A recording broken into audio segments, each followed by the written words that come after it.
Yes, there we go. There we go, guys. Woo! It's Sunday. This means another episode of A Drink with Brink, where I talk with other indie creators about their lives and their books and their campaigns.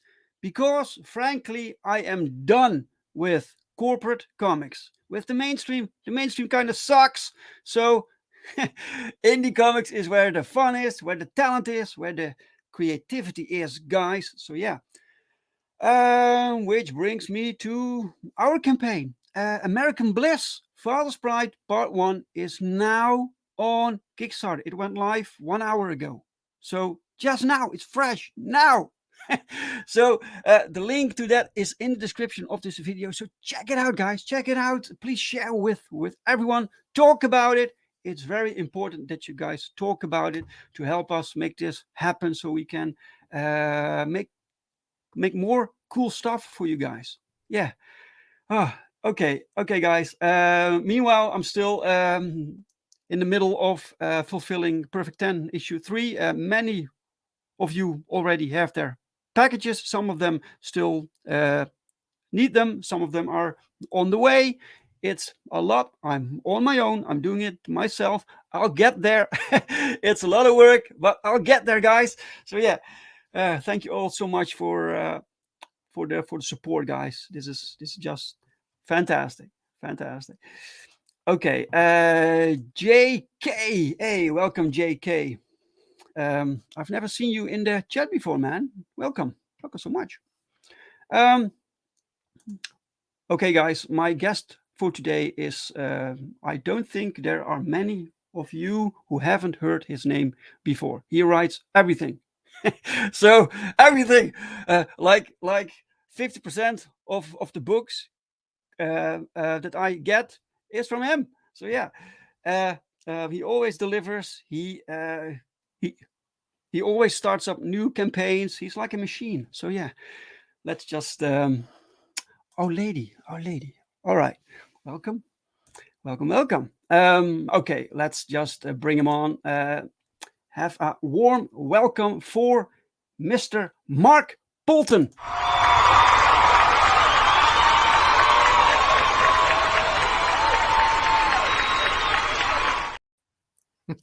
What a welcome. Thank you. Man, I'm not a YouTuber. I do this because I want to sell comic books, but the same goes for you. Yeah. I think. Yeah. Yeah, no, I'm a very I was a very shy person, but Yes. we're kind of forced to get out of our bubble and promote these books. Oh man, I can relate. Man. I didn't want to do it, but I have to. It was actually John Malin who told me you need to do this, man. If you want Yeah. to go on other people's shows, you have to get out there. So practice, do this. So yeah. Yeah, man. Gordon Goodbrother, welcome, man. You'll Hey, get Gordon. it done, Dave. Thanks for the faith in me, man. Thank you so much. So, Mark, how are you today? Doing well. Went to the gym. And then when I got home, started promoting the campaign and just keeping it going, man. Once you launch a campaign, the work begins. You gotta Yeah, stay on it. You gotta yes, keep the word out there. exactly, man. Exactly. So you have a wide network now, right? And Yeah. yeah. Okay. I need to calm down a little bit. Calm down. I'm still riled up from the launch. So calm Yes. down. We're just going to have a conversation so people get to know you. For the people who don't know you yet, I think I don't really know much about you, what you did before Yeah. writing indie comics, right? So are you from the industry itself? Did I understand that correctly? Yeah. I've been in the industry since 2006. I started in I'm a lifelong fan of comics. It's what I always wanted to do. In 2006, I broke into the industry with my own book on actually the book that I've just rebooted, Koni Waves. That was my first book. Oh, Um, really? yeah, So this is not a new IP for you, no, it's just a chance to reboot it and do it the way I always wanted to. right? When I was out of college, I was working a job at a department store, and my first night on the job, I was working in the men's section. The cashier from the young men's section came over, started talking to me, asked me what I went to school for. I said, "Oh, marketing, but what I really want to do is make comic books." And his eyes lit up, and he was like, "I go to the University of Arts. I want to make comic books too." And we became best friends, and the book we created together was Koni Waves. All right, Yeah, right.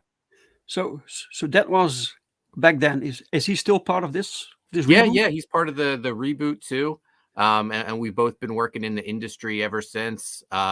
Koni Waves helped me catch the eye of Rob Liefeld, and Rob started using me for his projects. I got to work on Brigade with him, Bloodstrike, and then he relaunched Evangeline over at Image Comics, and Yes. he tapped me to be the writer of it. So I got to do a run on Evangeline, and then it was the time of the New 52 in DC, and Rob was doing a bunch of books for DC, and he brought me over with him, and I scripted his Hawkman there. That's fantastic career. Yeah. Fantastic. Pam Spec, welcome, Pam Spec. Welcome, sir. He says, Mark, I need Viking Wolf 2 so bad I wrote and printed a bootleg. Yeah, I'm getting on Viking Wolf. Matt Dalton has some personal issues he has to take care of first, and then we're going to get going on it. In the meantime, I'm going to do like a Viking Wolf versus the Haunted Pizza Universe book just to keep Viking Wolf out there. Right, yeah. Yeah, you have a complete universe going on. Yeah. Yeah, man. Mike, welcome, Mike. Aloha. So who's this Hawaiian babe in this comic? Yeah, let's talk about that a little bit later. Sure. So you worked for Extreme Studios, you said, right? Yeah. And you did Hawkman for DC. I have some books that you wrote because I collected all that stuff like Brigade, Yeah. Evangeline. Yeah. So okay. So um, so DC. So how did DC find you through Rob? You said, right? Yeah, so Rob was at the time for New 52, Rob was doing like 4 different books for them. He started off just doing like the new Hawk and Dove, and they wanted him to do Deathstroke, Hawkman, and Grifter. And he said, "Well, I can do all these other books, but I'm going to need help." And they Right. said, "Who do you want to work with?" And surprisingly, I was on the top of his list of writers he wanted to work with. Awesome. And DC brought me on. Um, it was a great experience. We had a great team to work with. It was Rob on story, me on script. Joe Bennett was the artist, and Art Holy T. shit. Bear was the Joe inker. Bennett. Check this out, man. Check this out. I have this. Joe Bennett made this for us. Oh, Look, that's fantastic. these are villains from our comic Yeah. Perfect 10. And if you signed up to the Perfect 10 pre-launch page, then you will get this one for free. Nice. Joe Bennett's fantastic artist. Yeah, cool guy also. So we got to do a short run on Hawkman. Everyone was so happy with the work we were doing. And then one day, I still kept my day job, even though I was working at DC. I worked for a mortgage company. I was leaving the office one day, and my phone just started blowing up, all these notifications. And I opened up Twitter, and the first tweet I saw said, "Man, I really hope Mark still has a job after this." And I was like, what are they talking about? What's going on? Yeah. I was like, this can't be good. And I sat in my car and I followed the thread, and Rob had quit. Rob was butting heads with the editors at DC the entire time. He just finally had enough and he quit very publicly on Twitter. And I found out on Twitter that I no longer had a job. Oh no. At DC. It wasn't until hours later when my editor reached out to me and said, "Hey, I guess you saw what happened. I really enjoyed working with you. I'm sorry." Oh no. Yeah.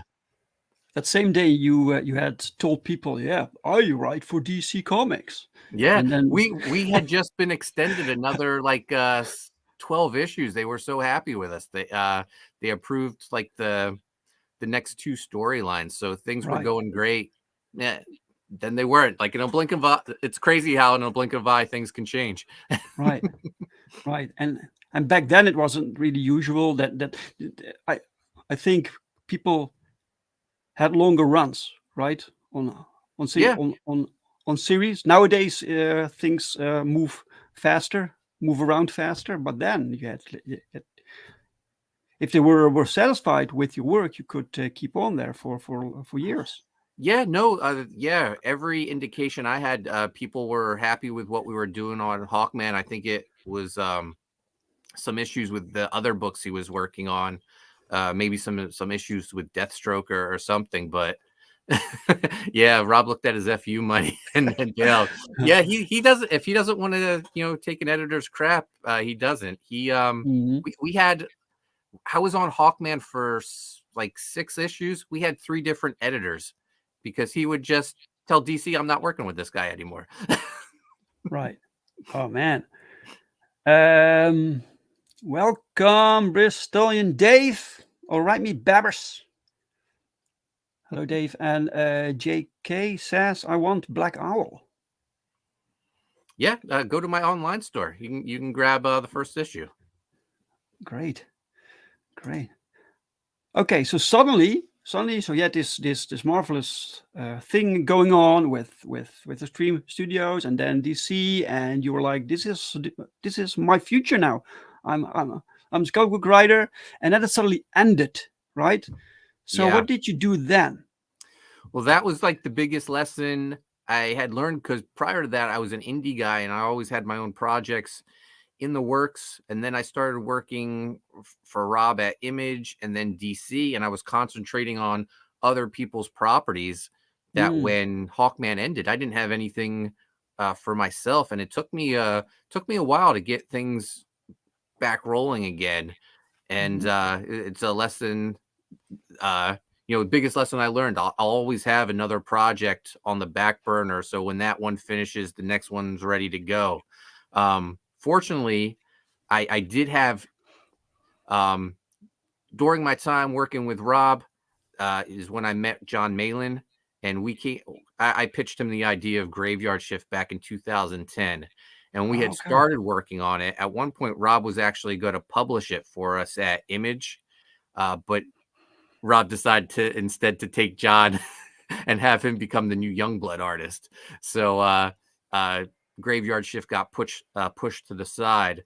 But when John's schedule freed up at Marvel, because he had started doing work for them on Thunderbolts and Cable, we went back to Graveyard Shift, and then Comicsgate happened, and the whole like landscape changed with crowdfunding, and we had Graveyard Shift Volume 1 completed by that point, and it was like, okay, we're going to launch this and let's see how it does. We were asking for $5,000 on the launch day, and I remember being so nervous, like, what's going to happen if we can't reach that number? Yeah. Like, I don't have the money to. John was like, oh, we'll just each put up half and we'll print the book.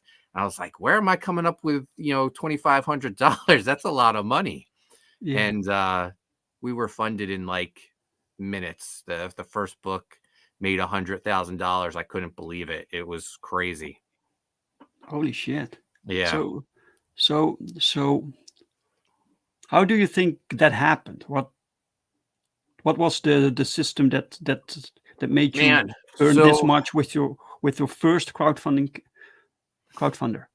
So I think it was just the stars aligned perfectly, because John had just come off Jawbreakers with Richard Meyer, and that took the whole comic community by storm. People were up in arms over Jawbreakers and the money it was making.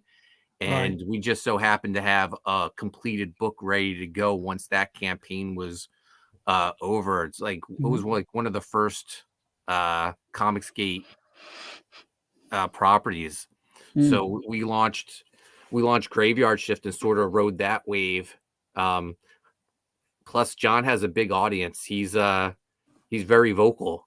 He told me, he was like, hey, we could do this two ways, because he knows I'm a quiet person. He goes, we can put the campaign in your name, and he goes, and I'll support it, or we can put the campaign in my name and I'll go start some fires and make some noise. And I was like, well, we should just start some fires and make noise. Of course, man. So how did you in the beginning manage to convince John to work with you on a Graveyard Shift? So we started out just like two guys on Rob Liefeld's message board, two fans. Rob always had an eye for young talent.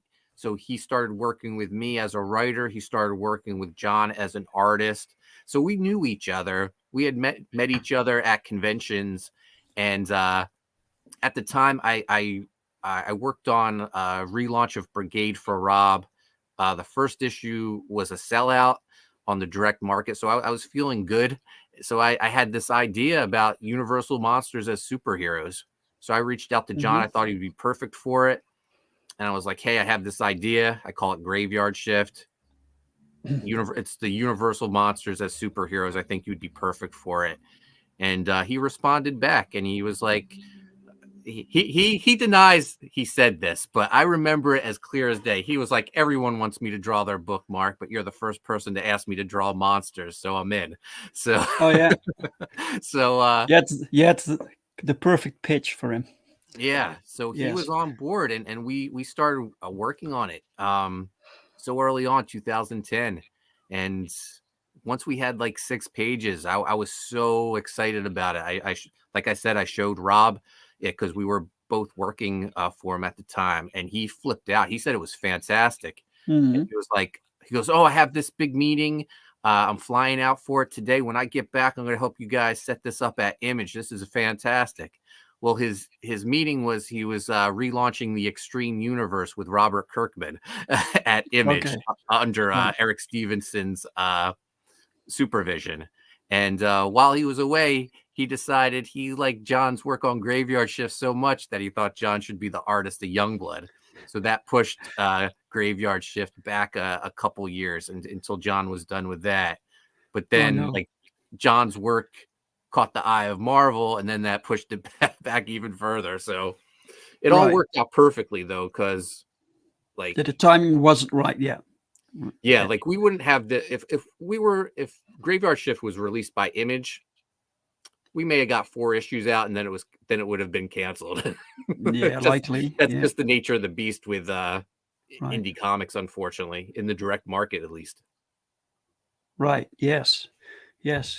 Do you still get these kinds of jobs, or do you focus only on crowdfunded indie campaigns right now? Yeah, I focus mostly on my own stuff, my own Hmm. campaigns. Occasionally, creators I know who I'm friendly with, they'll reach out and say, "Hey, can you write a story for me?" And Hmm. yeah, I'll always help out my friends and work with them. So, I just did a story for Eric Ninotowski. Um, Oh, I did a Maverick story for Global Frequency. So, yeah, okay, I'm right. doing some stuff. Yeah, yeah, yeah. Those guys from Global Frequency want to work with everyone, right? Yeah. Yeah, yeah.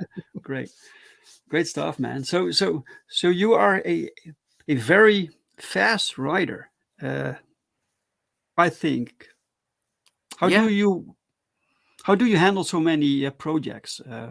Um, so I feel like all the different projects help like keep my creativity up. I'm never just working on one book. Hmm. I might have like 4 or 5 different scripts that, maybe one day I'm working on US Assassin, but then the next day I'm working on Blackout or Writhe in Pain. I have all these projects. It just keeps it interesting. I might get Hmm. stuck at a point. I Hmm. say I never have writer's block, but if I get stuck, I'll just jump on something where I know uh, where I'm going, and I work on that until I figure out the next scene I have to. But yeah, it Right. keeps it exciting. I always wondered, oh, if I just concentrated solely on Graveyard Shift, uh, would I be happy? Um, I don't think so. I don't know. I just love coming up with new ideas and creating all these characters. Sure. Well, this seems to work for you, the way you do it. Yeah, So yeah. so far so good. So it's one universe, and the Graveyard Shift is your property, or is it John and I shared with you? share John and Right. I share Graveyard Shift. So if I want to use Graveyard Shift with my other characters, I ask John's permission first. I won't just just use them. So Oh, okay, right. But they are part of your universe. mhm. Okay, great, great. So you also do you work with your son, right? Yeah, Yeah. so the whole my company's called Haunted Pizza, and our very first book we released was in 2017, and it was called Pizza Tree. It was a book that my son came up with.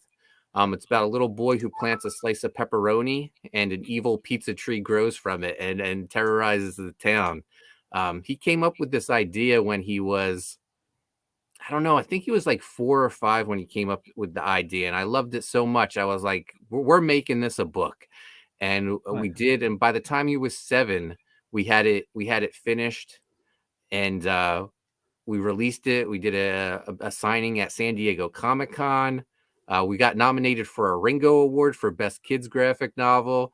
I was like, Okay. wow, imagine being 7 years old and doing a signing at San Diego, being nominated for awards. It's mind Yeah, blowing. yeah. He's had a great life. Yes. Wow. Amazing. So Haunted Pizza is named after that. Yeah. Um, this is your website, guys. The link to all of this is in the description if you want to visit it. So people can find here your current campaigns. Yeah, there's a tab Right. up top to pre-order Koni Waves. That'll take you directly to the Indiegogo Okay. page. Right. And yeah, it has all our titles on it, links to our web store, Hmm. t-shirt store.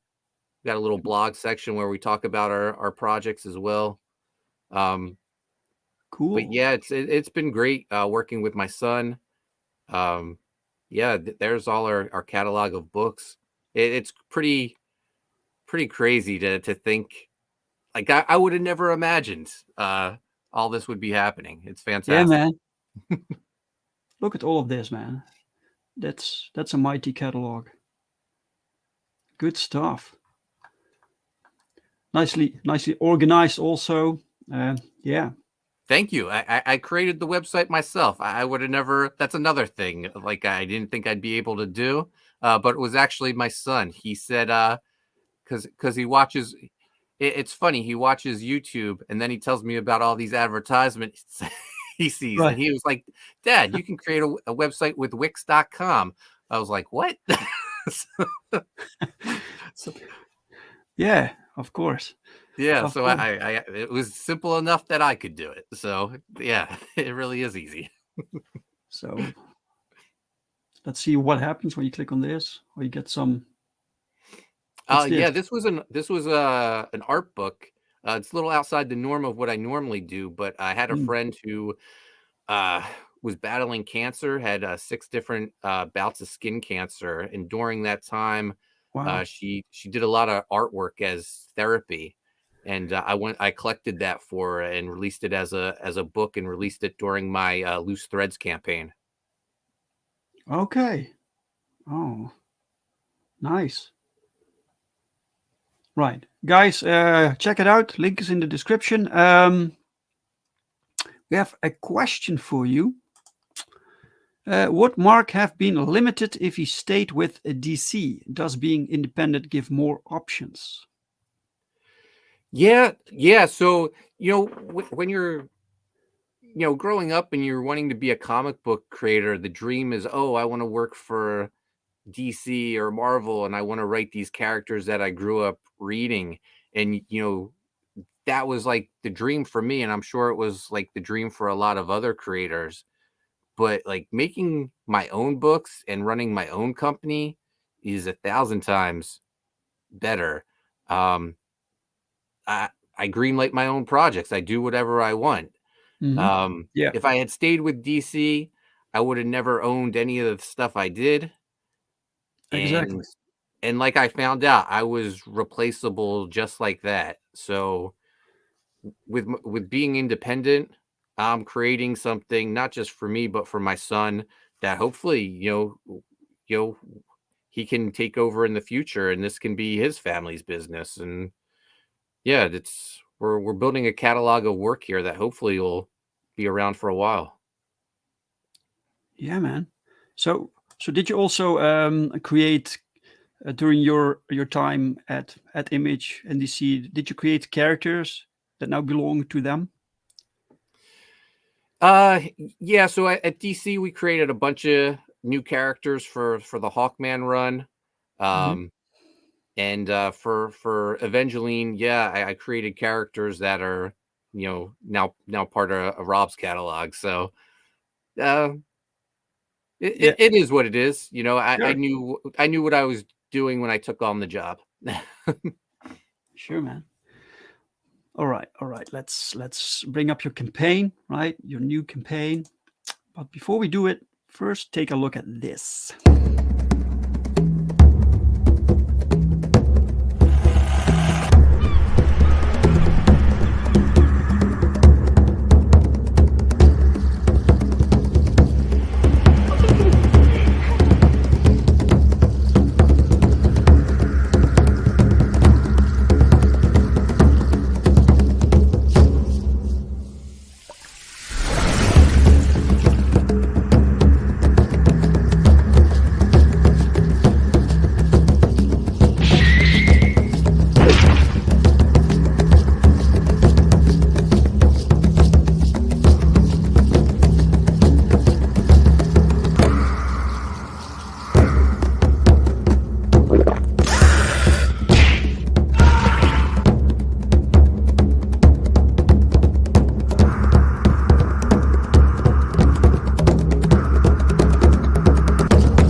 Nice. Thank you. I I had see you. I had 6 a.m. do the video for me. Oh, well, you did a great job. Yeah, I And love it. I noticed you still keep in touch with some of the people you knew from the extreme days, like Merritt Michaels, right? Yeah, yeah. Yeah. Marat's always been a good friend. That piece actually was from the original Koni Waves 2006. I had it Oh, recolored for really? this reboot. I liked the so much, and yeah, the cover looks fantastic. Fantastic. But yeah, I see Marat at conventions all the time, and yeah, we're still friends. Right. And then just now learned that his name is Marat. And not merit, like I thought it was. Right. JK says, when Mark writes, does he see the artist as his hands bringing his vision to life, or as a partner building a project together, or does it depend on for hire or collaboration from the start? So one of the things I love most about creating comics is the collaboration. Sometimes an artist's interpretation of a scene I write may not be the same idea I originally had for it. Mhm. Like maybe an expression on a character's face or something will spark an idea that I didn't have. So Yeah, I love the idea of bouncing back and forth. Um, you know, I have also a lot of artists who like I'll send them the script and they'll say, "Hey, can we do this instead? We'll get to the same destination. I just want to, you know, do something different with like maybe a double page spread or panel layouts." And I'm easy to work with. They're spending the more time working on the drawing part. So yeah, I try to be as I don't know, easy to work with my artists as I can be, and it seems to work out for me. I'm very fortunate in the fact that I never seem to have to look for artists. They always seem to find me. yeah, yeah, yeah, yeah. You have a recognizable name right now Yeah. in this little industry, right? Yeah. I don't know what this is about. Maybe you do. Tell JK about do-overs. Um, I mean, well, Koni Waves is I don't know if this was what he means, but Koni Waves is this new project is almost a do-over. When I first did the book back in 2006, um, I did it with my friend Dexter, who I met at the department store, but we also worked with another artist, and we had different ideas of what Koni Waves should be. I thought it should be um, more like a Buffy the Vampire Slayer meets Hawaii Five O, and he wanted to be more of a, I don't know, a risque bad girl type book. So I think the easiest way to say this is I feel like this version of Koni Waves is sexy compared to slutty. Right, right. Yeah. So if that's what he means, then And you wanted it more slutty. Right. no, I didn't want it slutty. I wanted it Okay. sexy. Right. Gordon meets with individual artists on a work in progress. Hmm. Yeah. Oh, I mean, Okay. we've also had Good. instances where we've had to start over on projects. An artist didn't work out, or we had to All right. replace them Oh, yeah. midway through. Yeah, that happens. Yes. Yeah. All right, man. Koni Waves. So the name Koni Waves. Is that her name or So what? that's her nickname. Her real name is Koni Conaway. She's a Right. Okay. detective in Hawaii. Mhm. The name comes from her love of surfing. All right. Koni Waves. Koni Kanawai is a female detective in Honolulu, Hawaii, who specializes in supernatural cases. Right. And in the meantime, she also writes the waves. Yep. Right. Ooh, look at this. Nice.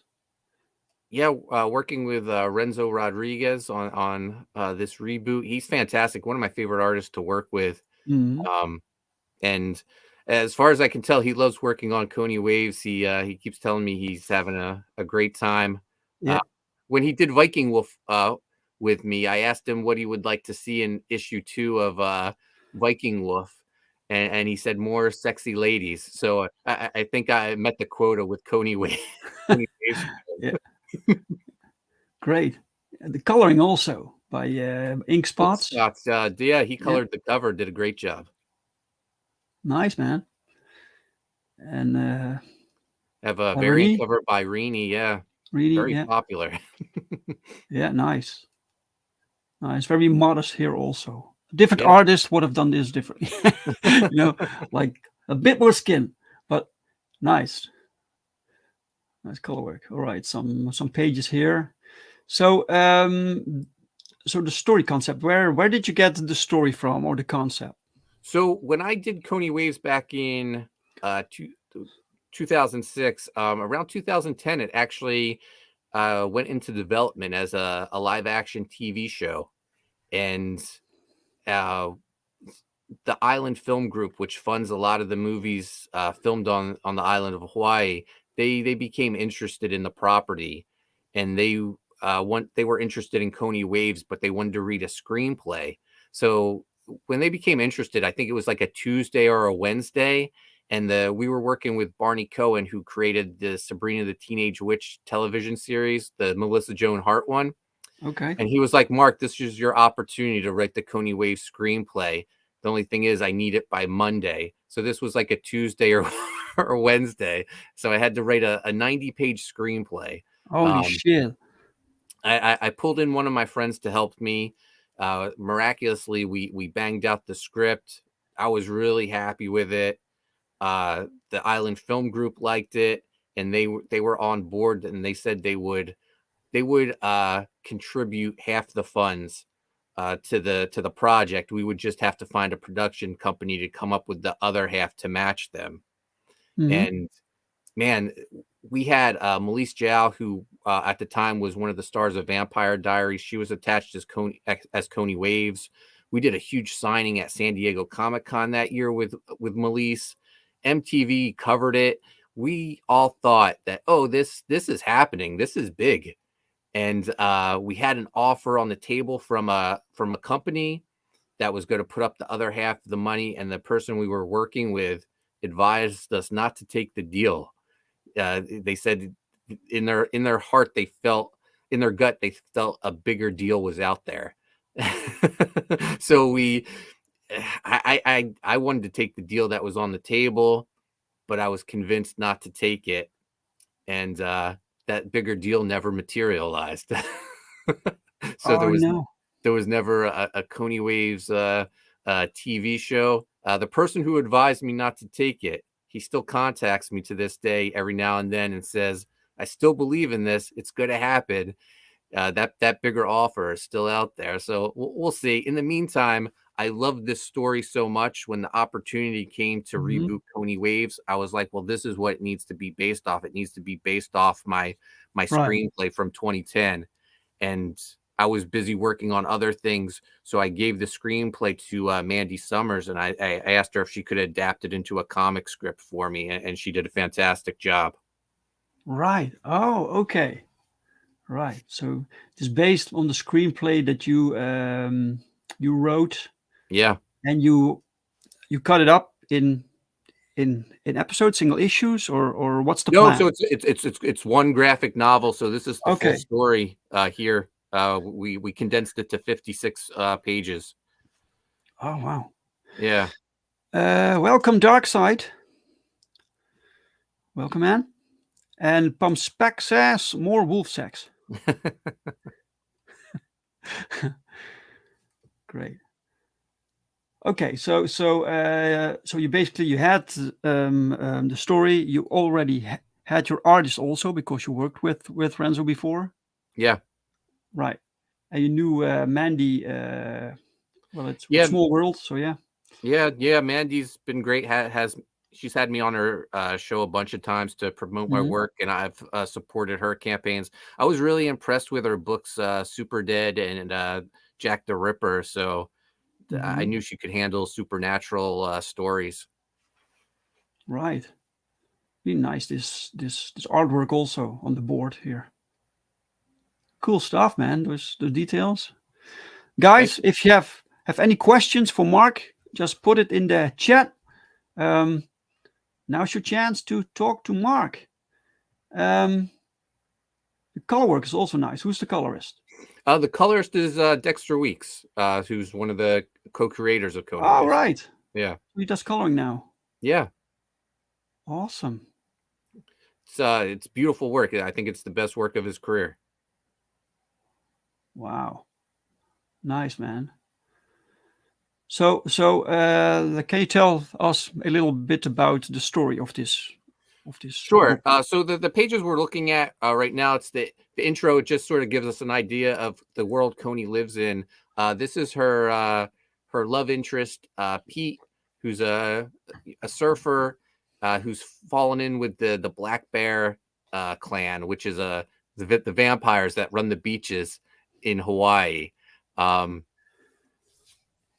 were started by the woman down at the bottom.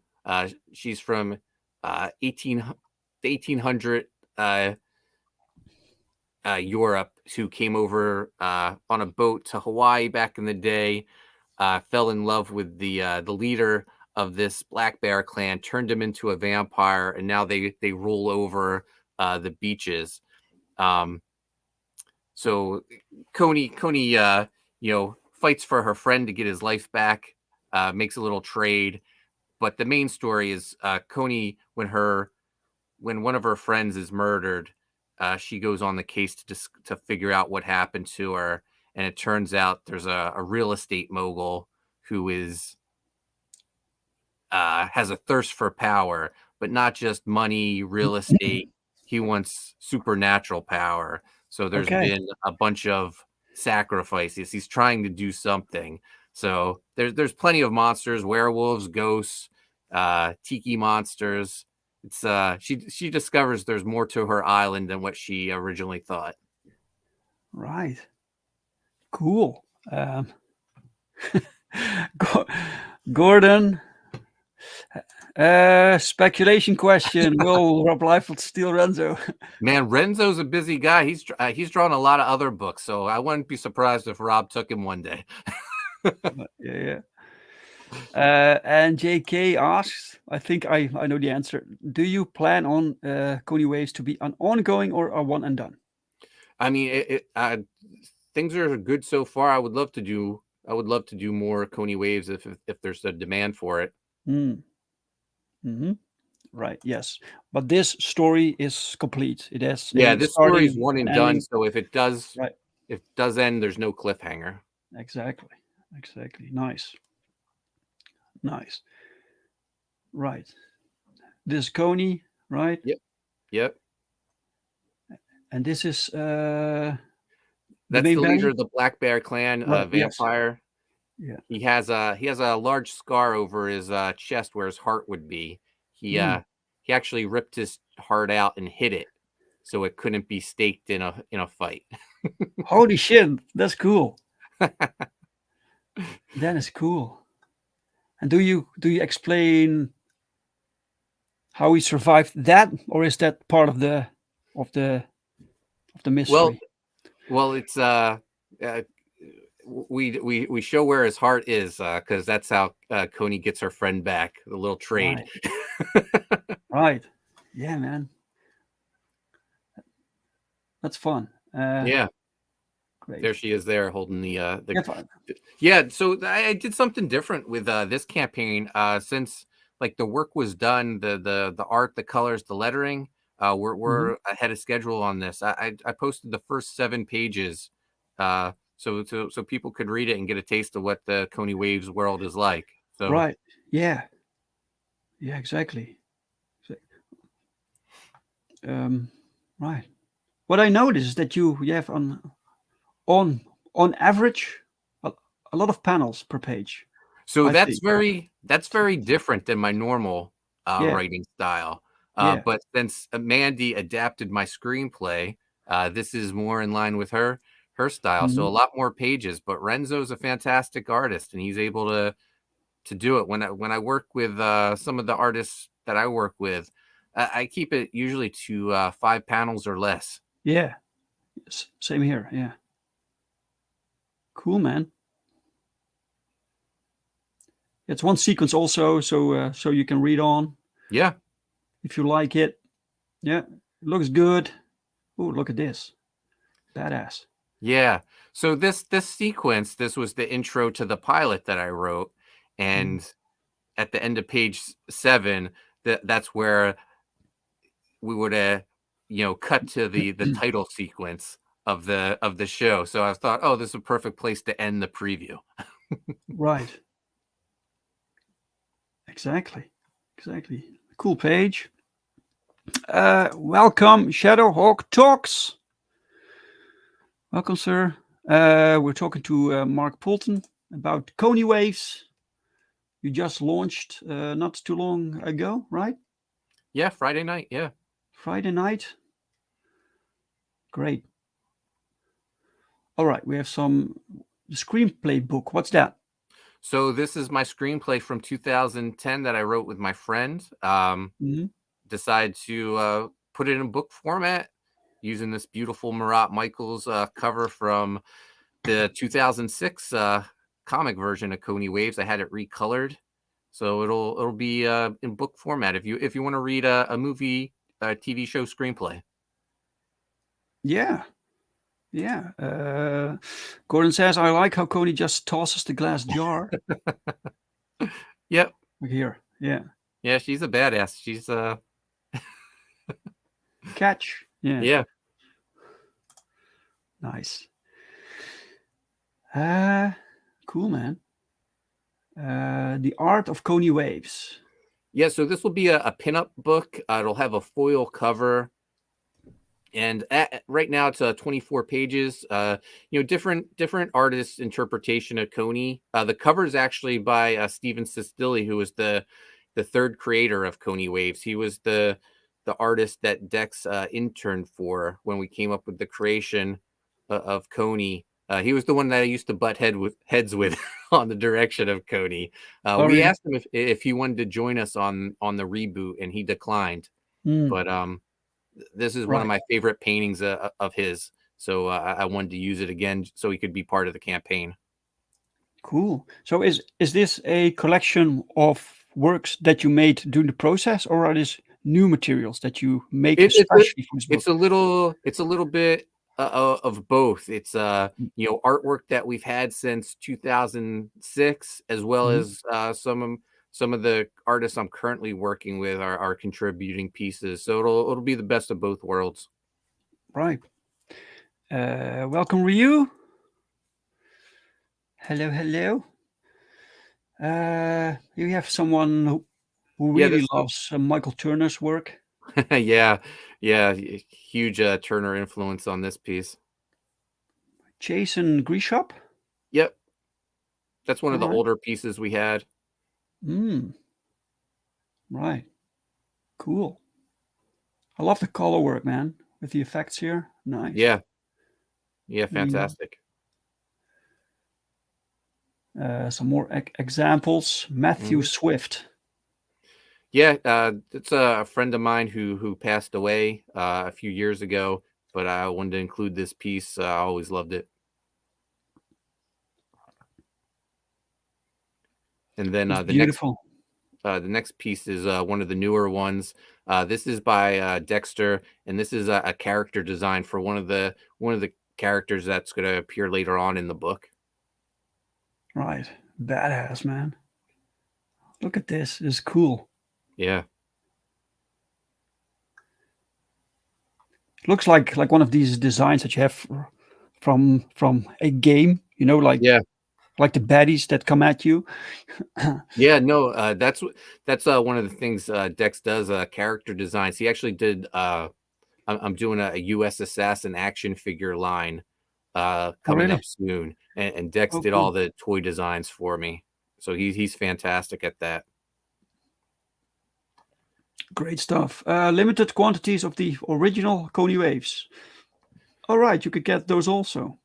Yeah, yeah. I went through. I have a storage closet, and I went through to find everything I had Koni Waves related. I thought, oh, this is the best time to Yeah, to make some room in my basement. So yeah, yeah. I know the problem. Wow. Okay. More add-ons. You can get some other works. Oh, calendar. yep, 2024 calendar. Lots of great work from the likes of George Perez, Kenneth Holy shit, Rocafort, Shelby Robertson. dude! You work with the best people. Very lucky that George Perez cover was. Yes.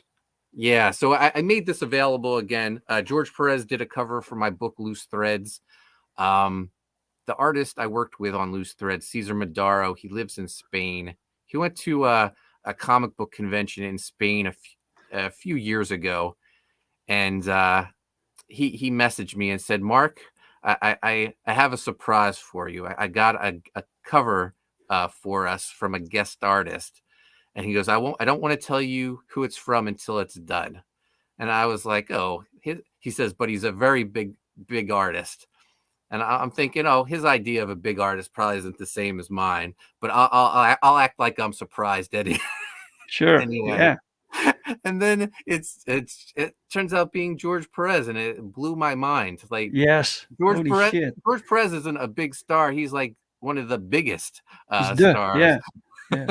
He's in my top 3 of all time. So yeah, I was blown away that I had a George Perez cover, and it was just like a gift from Caesar. Incredible. Unbelievable, man. Yeah, but I wanted to offer that again in case anyone missed it. Yeah, I really stocked up on this when I placed the print order, because I feel like it's a piece of history. Right. Some stretch goals. Yep, our first stretch goal was unlocked this morning. It's going to be a signature card of Koni Waves signed by Dexter Weeks. Oh, cool.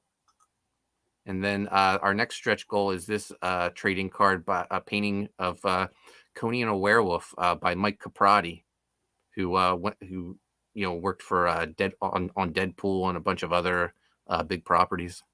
Beautiful work, man. Okay, let's go through your perks for a moment. Let's put it somewhere. Let's put it here. Right. Okay. Oh, wait. These are 2. Okay, you have the fan pack. So the fan pack is all 4 new books that we have in the campaign. It's Koni Waves with the Renzo cover, the Rini cover, the screenplay book, and Making Waves, the Art of Koni Waves. So 4 books, $100. Right. The whole shebang. And then all the individual books are available, $25 a piece. The Renzo, Rini screenplay book, and the Making Waves book. Right. Okay. And every other book you can just add on, right? Yep. I made it real straightforward. Yes. Everything can be added on. Mm-hmm. Nice. Both covers, Rini and Renzo, for $50. Exactly. Nice. You can get both covers and the screenplay book for $75, or both covers and the Making Waves book for $75. I had a classic tier where you get the 4 new books plus everything I had in stock of the old books. Yes. So 9 books total, $250. Some of the books come signed by some of the older books come signed by me, Dex, Marat Michaels, because Marat worked on a bunch of stuff on Koni back in the day. Right. So the original series, was that finished? Yeah. Okay. We did about 3 miniseries back then, and now we're rebooting the series. We also did like crossovers, like there was a Koni Waves Demon Slayer crossover, Koni Waves versus Evangeline. So really, yeah, cool. Awesome. And finally then, get drawn into the book. Yeah, you'll get all 4 new books, plus you'll get drawn into the book by Renzo. So you might be a surfer, you might be a drunk at the bar, or who knows, maybe you'll even be a vampire. But he can draw you with this surfer body, right? Oh yeah. Great, cool stuff, man. Excellent. Thank you. Guys, the link is in the description. It's also pinned in the chat. Ryu says, I always love these surfing styles, like those 90s movies. This makes me think about that. Awesome. All right. Yeah. Yeah, little Point Break. I see it. Yes. Rest in peace, Frez. Yeah, man. All right. Cool. Let's refresh your campaign. You're now at 58 backers. Let's refresh. 60 backers. Oh, holy shit. Yes! Hell yeah! Hey, come on! Yes! Come on! Ah! Yes! Yes! That's awesome. Thank you. Congratulations, man. You're doing great. Thank you. Great. This is your first day. Look at you. Holy shit. Yeah, things are going well. We're off to a great start. Yeah. Okay, guys. Well, tell everyone about this campaign. Share it with others. Talk about it. Yeah, back it if you can. So yes, and and while you're at it, by the way, guys, while you check out this campaign, you can also check out American Bliss, which is now on Kickstarter. It launched just 2 hours ago. So on Kickstarter, this is because Indiegogo was being goofy, so we ended it at 30 days. So the next 30 days will be at Kickstarter. So all the stretch goals that we unlocked will be carried over, right? So please share this, guys. We need some help, some eyes on this campaign. And check out Koni Waves and stop sharing. Mark, thank you so much, man, for being my guest today and for showing us Koni Waves. Oh, my pleasure, man. Thank you for having me on. You're welcome. You're welcome. And special thanks to the chat for everyone who showed up and who liked. Please like if you like this conversation. If you didn't like it, give it a dislike. I'm very sorry about that. And I'll be back next week, right? Next week, same time, same channel with a new guest. So yeah, hope to see you then. All right, guys. Bye-bye, everyone.